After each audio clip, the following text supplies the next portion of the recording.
آج ہماری اکثریت نماز کو چھوڑ نہیں رہی، نماز کو برباد کر رہی ہے میرے بھائی۔ ایک ہوتا ہے کہ انسان کو مجبوری ہے، کسی مجبوری کی وجہ سے ہاسپٹل چلا گیا، ڈاکٹر کے پاس چلا گیا، نماز کے ٹائم مسجد میں، وہ تو مجبوری میں چھوڑا نا، تو نماز برباد کر رہا ہے۔ ہوٹلوں میں بیٹھ کے آئی پی ایل میچ دیکھ رہا ہے، نماز نہیں پڑھ رہا ہے، بیٹھ کے تاش کھیل رہا ہے، نماز نہیں پڑھ رہا ہے، رات کو 2 بجے تک سوشل میڈیا پہ لگا ہوا ہے، اور صبح فجر میں کھراٹے مار کے سو رہا ہے۔ یہ نماز چھوڑ نہیں رہا، نماز کو برباد کر رہا ہے۔ اور جو نماز کو برباد کرے گا، قرآن کہتا ہے وَاتَّبَعُوا الشَّهَوَاتِ، وہ شہوتوں کا غلام بن جائے گا، وہ خواہشات کا غلام بن جائے گا، وہ زنا بھی کرے گا، وہ بدکاری بھی کرے گا، وہ لڑکیوں کے ساتھ چیٹنگ بھی کرے گا، وہ غیر محرم سے تعلقات بھی قائم کرے گا، خواہشات کا غلام بن جائے گا وہ انسان۔ اس لیے میں اپنے نوجوان بھائیوں سے کہنا چاہتا ہوں، یاد رکھو میرے نوجوان ساتھیوں، نماز کا خواہشات سے بڑا گہرا تعلق ہے۔ اگر آپ کو یہ لگتا ہے کہ خواہشات کے بندھن میں آپ بندھے ہوئے ہیں، گندی عادتیں اور بری عادتیں آپ کا پیچھا نہیں چھوڑ رہی ہیں، موبائل کی لت کے شکار ہیں آپ، نشے کی لت کے شکار ہیں آپ، زنا کی لت کے اللہ نہ کرے شکار ہیں آپ، قرآن کریم ایک نسخہ بتا رہا ہے، نماز کے سچے پابند بن جاؤ، نماز کے سچے پابند بن جاؤ، انشاءاللہ خواہشات کے بندھن ٹوٹ جائیں گے اور خواہشات کی غلامی سے بچ جاؤ گے۔ اس لیے کہ جو نمازوں کو برباد کرتا ہے وہ شہوتوں کا غلام ہو جاتا ہے، اور جو نماز کا پابند ہوتا ہے شہوتیں اس کو اپنا غلام نہیں بنا پاتی۔ اسی لیے اللہ قرآن کے 21ویں بارے میں کہتا ہے ان الصلاۃ تنہی عن الفحشاء والمنکر، بے شک نماز بے حیائی سے اور برائی سے روکتی ہے۔ الحمدللہ رب العالمین والعاقبۃ للمتقین والصلاة والسلام على سید الانبیاء والمرسلین وعلى آلہ وصحبہ اجمعین، اما بعد۔ قرآن حکیم کے 16ویں پارے کی کچھ آیات کی تفسیر آج ہم دیکھیں گے۔ 15ویں پارے کے آخر میں حضرت موسیٰ علیہ السلام کا اور حضرت خضر علیہ السلام کا واقعہ بیان کیا گیا۔ یہ دونوں لوگ جا رہے تھے، ایک کشتی میں سوار ہوئے، اور حضرت خضر نے اس کشتی کا ایک تختہ نکال دیا۔ حضرت موسیٰ نے، جنہوں نے وعدہ کیا تھا کہ میں کوئی سوال نہیں کروں گا، جب یہ منظر دیکھا تو صبر نہیں کر پائے، اور مومن کی پہچان یہی ہوتی ہے، مومن برائی کو دیکھ کر کے صبر نہیں کر سکتا، جو غلط ہے وہ غلط ہے۔ حضرت موسیٰ علیہ السلام کی ایمانی غیرت نے یہ گوارا نہیں کیا، ان کو یہ لگا کہ یہ تو غلط ہو رہا ہے، ان کشتی والوں نے ہمیں فری میں بٹھایا اور ہم ان کا نقصان کر رہے ہیں۔ تو حضرت موسیٰ نے کہا قال اخرقتها لتغرق اهلها، کہا کہ اے خضر آپ نے اس کشتی کو توڑ دیا، پھاڑ دیا، لتغرق اهلها، تاکہ آپ اس کشتی والوں کو ڈبا دیں۔ اچھا یہاں غور کیجیے، یہ نہیں کہا کہ مجھے ڈبا دیں آپ، یہ نہیں کہا کہ آپ کشتی کا تختہ نکال رہے میں ڈوب جاؤں گا، اپنا نام نہیں لیا۔ قال اخرقتها لتغرق اهلها، کہا کہ اے خضر آپ یہ جو کشتی کا تختہ نکال رہے ہیں تو یہ کشتی والے ڈوب جائیں گے۔ تو ایک داعی کو، ایک مصلح کو، ایک اصلاح کرنے والے کو اپنی ذات سے پہلے عام لوگوں کی فکر ہوتی ہے۔ حضرت موسیٰ علیہ السلام کا یہ جملہ بتا رہا ہے کہ ان کو اپنی ذات سے زیادہ اور لوگوں کی فکر ہے۔ انہوں نے یہ نہیں کہا کہ میں ڈوب جاؤں، انہوں نے کہا کہ اے خضر آپ نے یہ کشتی کا تختہ کیوں نکالا؟ لتغرق اہلہا، تاکہ آپ اس کو ڈبانا چاہتے ہیں، اس کشتی والوں کو ڈبانا چاہتے ہیں۔ حضرت خضر نے کہا کہ دیکھیے میں نے کہا تھا کہ آپ صبر نہیں کر پائیں گے۔ کہا اچھا غلطی ہو گئی، اب آپ سے کوئی اور سوال نہیں کروں گا۔ اور آگے بڑھے، حتی اذا لقیا غلاما فقتلہ قال اقتلت نفسا زکیۃ بغیر نفس لقد جئت شیئا نکرا۔ آگے ایک بچے سے ملاقات ہوئی، حضرت خضر نے اس بچے کو قتل کر دیا۔ حضرت موسیٰ کو اس پر بھی بڑی حیرانی ہوئی. انہوں نے فوراً کہا کہ آپ نے ایک معصوم بچے کو قتل کر دیا. لقد جئت شیئا نکرا, آپ نے بہت غلط کام کر دیا. نکرا کہتے ہیں ایسے غلط کام کو جس کو ریپیئر نہ کیا جا سکے, جس کی تلافی نہ ہو سکے. کہا کہ آپ نے ایسا کام کر دیا کہ اب تو یہ بچہ مر گیا, آپ نے کیوں کر دیا ایسا. اب یہاں سے 16واں پارہ شروع ہوتا ہے. قال الم اقل لک انک لن تستطیع معی صبرا. حضرت خضر نے کہا کہ کیا میں نے آپ سے نہیں بولا تھا کہ آپ صبر نہیں کر پائیں گے. قال ان سألتک عن شیء بعدها فلا تصاحبنی قد بلغت من لدنی عذرا. حضرت موسیٰ نے کہا کہ اچھا ایک چانس اور دے دیجیے, اب اگر کوئی سوال کروں گا آپ کا راستہ الگ میرا راستہ الگ. اور آگے بڑھے. حتی اذا اتیا اہل قریۃ استطعما اہلہا. ایک بستی سے گزر ہوا, ایک گاؤں سے گزر ہوا. استطعما اہلہا, یہ دونوں بھوکے پیاسے تھے, ان دونوں نے بستی والوں سے کھانا مانگا. فَأَبَوْا أَن يُضَيِّفُوهُمَا, بستی والوں نے کھانا دینے سے انکار کر دیا. ایک بات تو یہ معلوم ہوئی کہ حضرت موسیٰ بھی انسان تھے, حضرت خضر بھی انسان تھے, ان کو بھوک لگی, ان کو کھانے کی ضرورت محسوس ہوئی. نبی کو بھی کھانے کی ضرورت محسوس ہوتی ہے, نبی بھی انسان ہوتے ہیں, ان کے ساتھ بھی انسانی ضروریات ہوتی ہیں. ایک بات تو یہ معلوم ہوئی.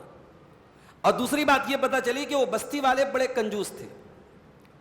اتنے بڑے پیغمبروں کو جن کی ظاہری شکل و صورت سے یہ واضح طور پہ پتہ لگ رہا تھا کہ یہ اللہ کے نیک بندے ہیں, ان لوگوں نے کھانا نہیں کھلایا. کہا نہیں بھی ہمارے پاس کھانا نہیں. یہاں ایک بات نوٹ کر لیجیے, مہمان نوازی یہ صرف اسلام کی تعلیم نہیں ہے, ہر دور میں جو ایک بیسک مورل ویلیوز ہیں, ایک انسانیت کی جو تعلیمات ہیں, اس میں مہمان نوازی بھی شامل ہے. ہر دور میں اس کو برا مانا گیا کہ مہمان کے ساتھ مہمان کی بے عزتی کی جائے, مہمان کو بھوکا رکھا جائے, مہمان کو خالی جو ہے پیٹ رکھا جائے. اس کو ہر دور میں اور ہر شریعت میں برا مانا گیا. بہرحال وہ بستی والے بڑے بد اخلاق قسم کے لوگ تھے, ان لوگوں نے کھانا نہیں کھلایا. اب یہ دونوں تھکے ہارے بیٹھے تھے. فَوَجَدَا فِيهَا جِدَارًا يُرِيدُ أَن يَنْقَضَّ. اب وہاں ایک دیوار تھی, ایک مکان کی دیوار تھی جو گرنے والی تھی. فَأَقَامَهُ, حضرت خضر نے کھڑے ہو کر کے دیوار کو ٹھیک کر دیا. اب یہ نہیں پتا کتنی بڑی دیوار تھی, اس دیوار کو اکیلے حضرت خضر نے ٹھیک کر دیا. اس سے یہ پتا چلا کہ حضرت خضر علیہ السلام فزیکلی بھی بہت اسٹرانگ تھے, جسمانی اعتبار سے بھی بہت مضبوط تھے. ایک دیوار کو اکیلے کھڑا کرنا آسان کام نہیں ہے.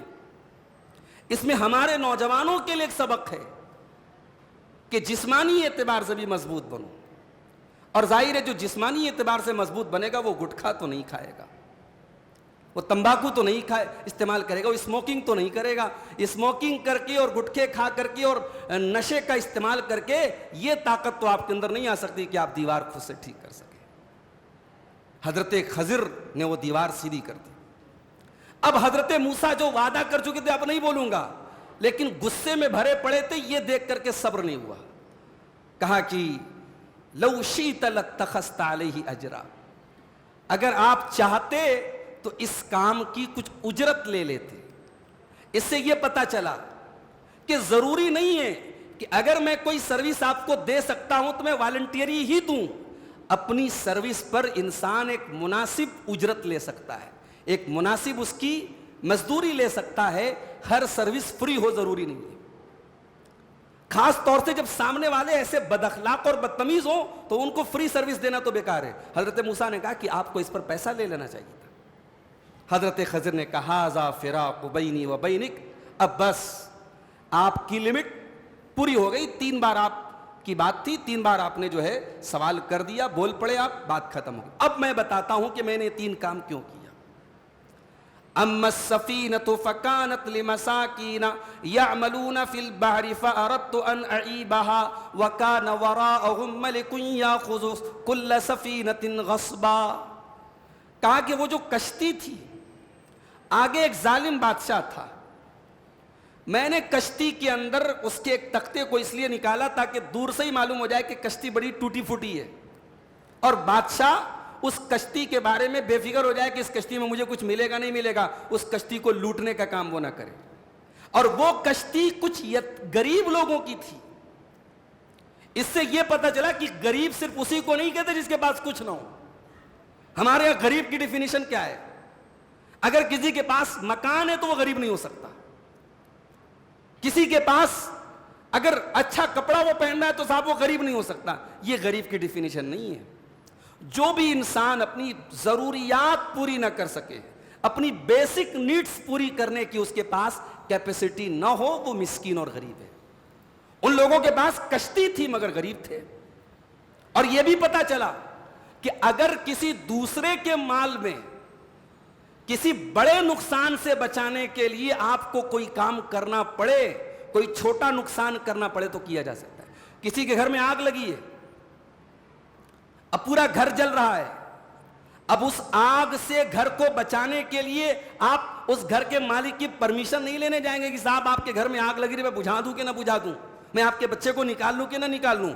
کسی دوسرے کے مال میں اس کی اجازت کے بغیر کوئی ایکشن کیا جا سکتا ہے اگر ایسی کوئی ایمرجنسی آ جائے. یہ سبق ملا. ظاہر ہے کشتی حضرت خضر کی تو نہیں تھی، کشتی تو ان غریبوں کی تھی، مگر چونکہ آگے ایک بڑا لاس ہونے والا تھا، آگے ایک ظالم بادشاہ تھا، اس لیے حضرت خضر نے کہا کہ میں نے کشتی کا تختہ نکال دیا. وَأَمَّا الْغُلَامُ فَكَانَ أَبَوَاهُ مُؤْمِنَيْنِ فَخَشِينَا أَن يُرْهِقَهُمَا طُغْيَانًا وَكُفْرًا. اور کہا کہ اے موسیٰ، جس بچے کو میں نے قتل کیا تھا اس بچے کے ماں باپ مومن تھے اور بچہ آگے چل کر کے کافر ہونے والا تھا، اپنے ماں باپ کے لیے بہت بڑا عذاب بننے والا تھا. بچہ اگر زندہ رہتا اپنے ماں باپ کے لیے بہت بڑی مصیبت اور آزمائش بننے والا تھا. اللہ تبارک و تعالیٰ کے حکم سے میں نے بچے کو قتل کر دیا. فَأَرَادَ رَبُّكَ فَأَرَدْنَا أَن يُبْدِلَهُمَا رَبُّهُمَا خَيْرًا مِّنْهُ زَكَاةً وَأَقْرَبَ رُحْمًا. اللہ کے حکم سے میں نے یہ کام اس لیے کیا تاکہ اللہ تعالیٰ اس بچے کی جگہ دوسرا بچہ ان کو دے جو نیک بنے اور ماں باپ کے ساتھ رشتہ جوڑنے والا بنے. اب ذرا غور کیجئے میرے بھائی، وہ بچہ جس دن پیدا ہوا رہا ہوگا اس کے ماں باپ خوش ہوئے ہوں گے کہ نہیں ہوئے ہوں گے؟ اور وہ بچہ جس دن مرا ہوگا اس کے ماں باپ غمگین ہوئے ہوں گے کہ نہیں ہوئے ہوں گے؟ لیکن یہ اللہ کو پتا تھا کہ اس بچے کا پیدا ہونا اس کے ماں باپ کے لیے کوئی اچھی چیز نہیں تھی، اور اس بچے کا مر جانا اس کے ماں باپ کے لیے خیر کا سبب تھا. یہ ہمیں نہیں پتا تھا، یہ اللہ کو پتا تھا. اس سے ایک بہت بڑا سبق یہ ملا کہ زندگی میں ہماری تقدیر میں اللہ نے کیا لکھا ہے ہم نہیں جانتے. اگر ہمارے اوپر کوئی مصیبت آتی ہے، ہمیں ایک مومن ہونے کے ناطے ہمیں صبر کرنا چاہیے اور ہمیں اللہ کی تقدیر کے آگے سر تسلیم خم کر دینا چاہیے. کیا پتا کہ جس کو ہم مصیبت سمجھ رہے ہیں بعد میں ہمیں معلوم ہو کہ وہ ہمارے لیے اللہ کی طرف سے بہت بڑی راحت تھی. جو قرآن کے دوسرے پارے میں اللہ نے فرمایا عَسَىٰ أَن تَكْرَهُوا شَيْئًا وَهُوَ خَيْرٌ لَكُمْ، ہو سکتا ہے تم کسی چیز کو ناپسند کرو اور وہ چیز تمہارے حق میں بہتر ہو، اور تم کسی چیز کو پسند کرو اور وہ چیز تمہارے حق میں بری ہو جائے. تو یہاں بچے کا وہ بچہ اپنے ماں باپ کے حق میں بہت بڑی مصیبت تھا، اللہ نے بچے کو اٹھا لیا. اب تیسرا کام جو دیوار کو انہوں نے ٹھیک کیا تھا، وَأَمَّا الْجِدَارُ فَكَانَ لِغُلَامَيْنِ يَتِيمَيْنِ فِي الْمَدِينَةِ وَكَانَ تَحْتَهُ كَنْزٌ لَهُمَا. کہا کہ اے موسیٰ وہ جو دیوار تھی وہ دو یتیم بچوں کے مکان کی دیوار تھی، دو یتیم بچوں کے مکان کی دیوار تھی. وَكَانَ تَحْتَهُ كَنْزٌ لَهُمَا، اور دیوار کے نیچے ان کے بچوں کے ماں باپ نے خزانہ دبا کے رکھا تھا، خزانہ دبا کے رکھا تھا. پتہ یہ چلا کہ زمین میں خزانہ دبایا جا سکتا ہے. کوئی ایسی قیمتی چیزوں ہمیں یہ ڈر ہو کہ اگر موجودہ طور پر ہم ظاہر کریں گے تو وہ برباد ہو جائے گی، تو اپنی آنے والی نسلوں کو کے لیے اس کو کہیں سیکرٹ طور پہ رکھا جا سکتا ہے. انہوں نے خزانے کو بچوں کے باپ نے دبایا تھا دیوار کے نیچے. حضرت خضر نے کہا اگر دیوار گر جاتی ان دونوں یتیم بچوں کا خزانہ گاؤں والے لوٹ لیتے، اور گاؤں والے تو پہلے ہی ایک نمبر کے کنجوس تھے. جو دو پیغمبروں کو کھانا نہیں کھلا سکتے وہ کتنے بڑے کنجوس ہوں گے اور کتنے بڑے جو ہے کیا کہا جائے، چھوڑیے. تو ان سے کیا بعید ہے، وہ خزانہ اس کا چھوڑتے کیا. تو حضرت خضر نے کہا کہ اللہ کے حکم سے میں نے دیوار کو سیدھا کر دیا تاکہ جب وہ بچے جوان ہو جائیں تو اپنے باپ کے خزانے کو پالیں. اور یہ کام میں نے کیوں کیا؟ وَكَانَ أَبُوهُمَا صَالِحًا، کیونکہ بچوں کا باپ نیک تھا. بہت بڑا سبق یہ ملا کہ اگر انسان نیک ہے، انسان دیندار ہے، یہ نہ سمجھے اس کی دینداری کا پھل صرف اسی کو ملے گا، اس کی نیکی کا بدلہ صرف اسی کو ملے گا، اس کی آنے والی نسلوں کو ملے گا، اس کی اولاد کو ملے گا، اس کی نیکی کبھی برباد نہیں جائے گی. اسی لیے حضرت عبداللہ بن مسعود رضی اللہ تعالیٰ عنہ رات میں تہجد کی نماز پڑھ رہے تھے اور ان کا چھوٹا بچہ وہیں پہ لیٹا ہوا تھا اور یہی قرآن کی آیت پڑھ رہے تھے اور رو رہے تھے اور کہہ رہے تھے من اجلک یا بنیا، اے میرے بچے تیرے لیے تیرا باپ راتوں کو اٹھ کر کے تہجد پڑھ رہا ہے تاکہ تو کل اللہ تبارک و تعالیٰ کے ہاں تیرا مقام بلند ہو جائے، تیرے گناہ معاف ہو جائے، تیرا باپ تیرے لیے اللہ کی بارگاہ میں آنسو بہا رہا ہے. تو ماں باپ کی نیکی کا ثواب بچوں کو ملتا ہے. اور اتنا ہی نہیں، علماء نے لکھا ہے کہ وہ یتیم بچے اپنے گھر میں سو رہے تھے، کھیل رہے تھے، کیا کر رہے تھے نہیں معلوم، وہ بچے مگن تھے اپنے گھر میں اور ایک وقت کا پیغمبر ان کے مکان کی دیوار کو ٹھیک کر رہا تھا. یتیم تھے، باپ زندہ نہیں تھا، لیکن اللہ تبارک و تعالیٰ ان یتیم بچوں کے گھر کی دیوار ایک نبی سے ٹھیک کروا رہا تھا. اگر آپ کا ایمان مضبوط ہو، آپ کا عقیدہ مضبوط ہو، آپ کا رب پر بھروسہ مضبوط ہو، تو میرے بھائیوں آپ کا باپ ہو یا نہ ہو، جس کا اب نہ ہو اس کا رب ہوتا. اب مانے باپ، جس کا اب نہ ہو اس کا رب ہوتا ہے، جس کا باپ نہ ہو اس کی بھی رب حفاظت کرتا ہے. اس واقعے سے یہ سبق ملا. اس کے بعد حضرت ذوالقرنین کا واقعہ بیان کیا گیا. یہ ذوالقرنین کون تھے؟ یہ ایک بادشاہ تھے. اور یہ کس دور کے تھے؟ ان کا نام کیا تھا؟ یہ قرآن کریم نے یہ سب نہیں بتایا، کیونکہ قرآن کوئی ہسٹری کی کتاب نہیں ہے، قرآن کوئی تاریخ کی کتاب نہیں ہے. قرآن میں اگر کوئی واقعہ بیان بھی ہوا ہے تو اس واقعے کے وہی پہلو بیان ہوئے جو ہمارے لیے امپورٹنٹ ہے. قرآن ہدایت کی کتاب ہے. ذوالقرنین ایک بادشاہ تھے، اتنے بڑے بادشاہ تھے کہ انہوں نے دنیا کے 3 بڑے بڑے سفر کیے. ایک تو انہوں نے بالکل ویسٹ کا سفر کیا، انہوں نے دنیا کا آخری کونا، پچھم سائیڈ میں، ویسٹ کی سائیڈ میں آخری کونا جہاں آخری آبادی تھی وہاں تک وہ گئے. اور ایک سفر انہوں نے ایسٹ کی سائیڈ میں کیا، دنیا کی آبادی کا پورب کی طرف جو آخری حصہ تھا وہاں کا انہوں نے سفر کیا. اور ایک انہوں نے نارتھ سائیڈ کا، اتر سائیڈ کا آخری سفر کیا. انہوں نے 3 بڑے بڑے سفر کیے. اور قرآن کریم ان کے بارے میں اتنا کہتا ہے اِنَّا مَكَّنَّا لَهُ فِي الْأَرْضِ وَآتَيْنَاهُ مِنْ كُلِّ شَيْءٍ سَبَبًا. ہم نے ذوالقرنین کو بہت سارے اسباب عطا کیے. ان کو ایک بادشاہ کو جو اسباب اور جن چیزوں کی ضرورت پڑتی ہے ہم نے وہ ساری چیزیں دی، مگر وہ مومن تھے، انصاف پرور تھے. انہوں نے اپنی بادشاہت کا کوئی غلط یوز نہیں کیا. ان کا گزر 2 پہاڑوں کے پاس ایک آبادی کے پاس سے ان کا گزر ہوا. وہاں ایک بستی رہتی تھی، وہ لوگ، ان کی لینگویج الگ تھی. حضرت ذوالقرنین کی لینگویج الگ تھی، ان کی لینگویج الگ تھی.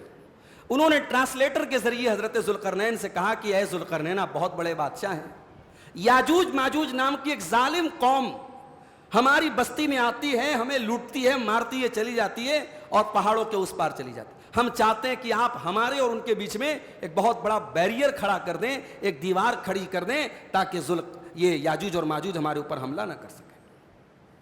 انہوں نے کہا کہ اے ذوالقرنین اگر آپ ہمارا یہ کام کر دیں تو ہم آپ کو اس کا ایک بہترین جو ریوارڈ ہو سکتا ہے، اس کی جو اجرت ہو سکتی ہے وہ ہم آپ کو دینے کو تیار ہیں. اب ذوالقرنین کے پاس اللہ کا دیا سب کچھ تھا. جب ان کو یہ آفر دیا گیا کہ آپ ہمارے لیے دیوار کھڑی کر دیں، ہم آپ کو بہترین اجرت دیں گے، تو حضرت ذوالقرنین نے کیا جواب دیا؟ قال ما مکنی فیہ ربی خیر. کہا میرے رب نے مجھے جو کچھ دیا ہے وہ میرے لیے زیادہ ہے، میرے لیے بہتر ہے. فَأَعِينُونِي بِقُوَّةٍ أَجْعَلْ بَيْنَكُمْ وَبَيْنَهُمْ رَدْمًا. مجھے مین پاور دے دو، مجھے آدمی دے دو جو اس دیوار کو کھڑی کرنے میں، اس بیریئر کے کھڑی کرنے میں میری تعاون کریں، میری مدد کریں. کہا مجھے پیسے کی ضرورت نہیں ہے، میرے پاس اللہ کا دیا بہت کچھ ہے، مجھے مین پاور چاہیے، آپ آدمی دے دیجئے اور میں جیسے جیسے کہتا ہوں ویسے آپ جو ہے دیوار کھڑی کرنے میں میرا تعاون کیجیے. 2 بڑے بڑے بادشاہ تھے، ایک تو ذوالقرنین، ایک دوسرا یاجوج ماجوج. 2 بڑے بڑے بادشاہ تھے. 2 بڑے بڑے بادشاہ تھے. ایک تو ذوالقرنین،